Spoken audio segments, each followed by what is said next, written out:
DC হয় আর একটা দাগিটা সবসময় এসি হয়।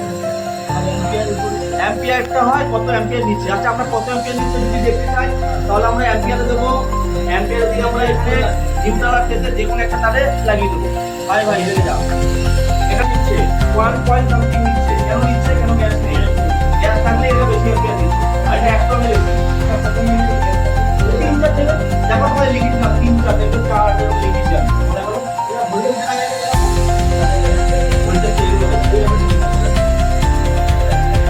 দেখা যায় সবার মন দিয়ে নি এই যে সার্ভিস দিলে এর কাছে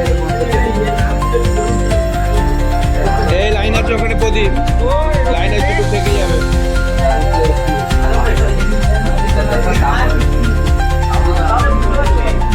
প্রথমে কি করলো? আচ্ছা ফার্স্টে প্রথমে কি করলো?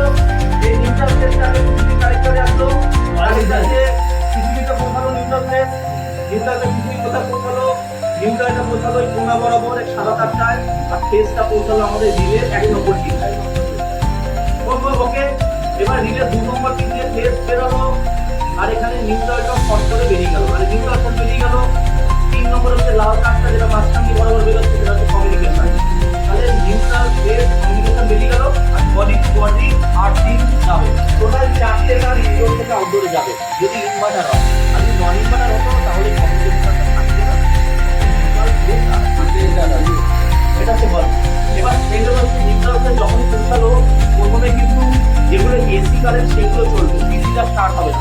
খেয়াল করে প্রথমে মোটর চলছিল, মোটর কিন্তু চলছিল না। তার খেয়াল করে 3-4 মিনিট পরে আমি যখন ঘোরাঘুরি করলাম এ করলাম তারপরে ও স্টার্ট দিল। এখন যদি পাখিগুলো দিকে ধরতে হবে, এটা পড়ে রয়েছে তো ও ঠান্ডা হয়ে থাকে, ওগুলো রাখি রাতে বেলা আবার একটু ঠান্ডা গরম গরম হয় তো এই জন্য রানিং না রানিং হয়ে দিতে হবে। এবার দেখো ডিপটি মোটর চলছে, আমরা যদি ফ্লেয়ারিং করে এখানে এখানে পাইপ বসিয়ে দিই গ্যাস ভরে দিলে ঠান্ডা হবে তো, মানে তো পাইপ বসালাম না এই গল্প ডিপটি চলছে সুপার। দেখো কি সুন্দর একটু তেল বেরোচ্ছে, ওই ভ্যাকুম করতে হবে। চলছে কিন্তু বুঝবো এটা চেক করে মোটর ভিতরে মোটর চলছে বলেই তো এটা আওয়াজ হচ্ছে। এটা মোটরেরই তো ডিসচার্জ লাইন না কি করে? ওকে আবার ডিসচার্জ লাইন যেটা দেখে দাও, দেখো ডিসচার্জ লাইন দেখো তাকাও।